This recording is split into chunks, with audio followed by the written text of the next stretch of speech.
Intro for Health Professions by Rosemary Ann Nauta. Many Americans rely on their community and public health as a reliable resource for any health-related assistance. It is important that the community and public health establish a relationship so that the population can be educated on valuable resources and assistance to live a healthier lifestyle. The public health is responsible for ensuring the health of the local community. Roles of community and public health.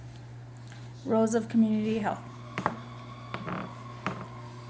The roles of community health focuses more on individuals among residents to protect and promote well-being.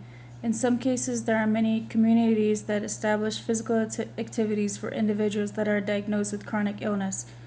When a community is actively engaged in promoting healthier lifestyle or offers services to those that are mentally unstable, then the public becomes more involved and will seek care that is available, which can be a preventive steps for disease. Roles of public health. There are three core functions of public health, which are assessment, policy development, and insurance. According to FER, assessment is every public health agency should regularly and systematically collect, assemble, analyze, and make available information on the health of the community, including statistics on health status, community health needs, and epidemiologic and other studies of health problems. FER explains that policy development is every public health agency exercise its responsibility to serve the public interest in the development of comprehensive public health policies by promoting use of the scientific knowledge based in decision making about public health, and by leading in developing public health policies. Agencies must take a strategic approach developed on the basis of positive appreciation for the democratic political process. Finally, FERS mentions that assurance. Public health agencies assure that their constituents that services necessary to achieve agreed upon goals are provided either by encouraging actions by other entities, private or public sector, by requiring such action through regulation, or by providing services directly. Each public health agency should involve key policymakers and the general public in determining a set of high priority personnel and community-wide health services that governments will guarantee to every member of the community. This guarantee should include subsidization or direct provision of high-priority healthcare services for those unable to afford them.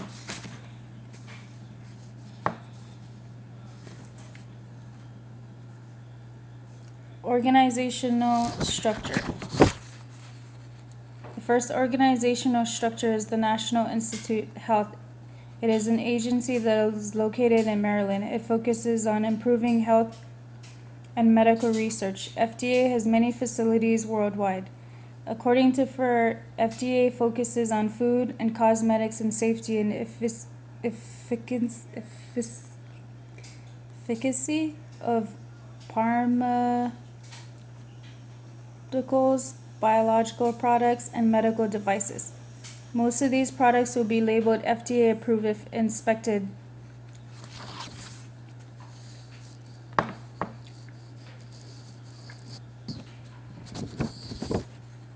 Centers for Disease Control. CDC focuses on improving the lives of the United States. Their services include education on prevention and control of disease and environmental related diseases. They also focus on any outbreaks within the U.S. and immunizations that include new vaccines that are available or any shortages of vaccine. Indian Health Insurance Service is an agency that focuses on providing health services to American Indians and Alaskans. Health Resources and Service Administration is a federal agency that focuses on poverty and vulnerable populations, specifically the families that have no insurance. They work alongside the program Women, Infant, and Children that provides nutritionist services and healthy foods for women who are pregnant and children from birth to 5 years old. The final organization is Agency for Healthcare Research and Quality.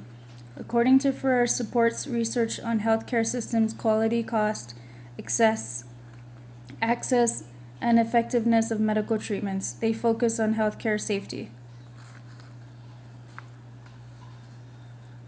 Legal and ethical dimensions.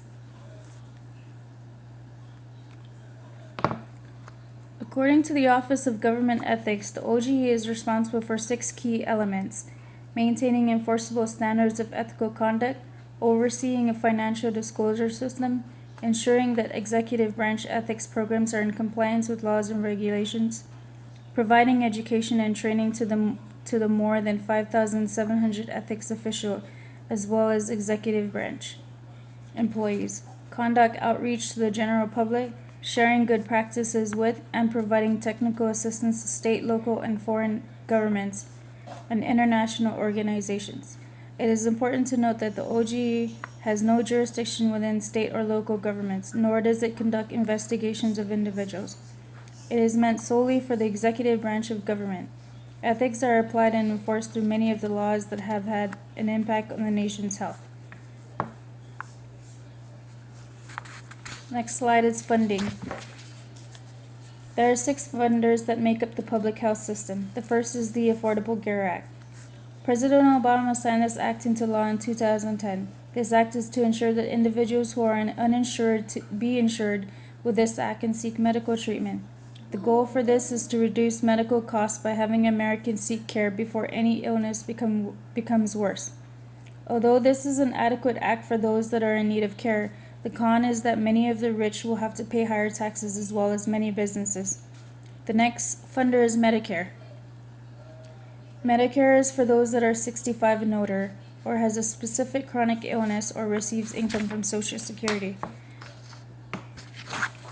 Medicaid is the next funder. Medicaid previously has been for individuals that were 65 and older. In some states, early 2014, Medicaid will be available for any ages with low income that is closer to the poverty percentage as part of the Affordable Care Act. Title V is the next funder. This program is specifically for women and children. It assists low-income families. Women, infant, and children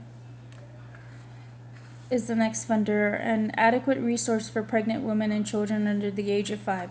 According to an article, Women, Infant, and Children, known as WIC, provides nutrition, education, growth monitoring, and breastfeeding promotion and support, and food to low-income pregnant or postpartum women, infants, and children below the age of 5 years old.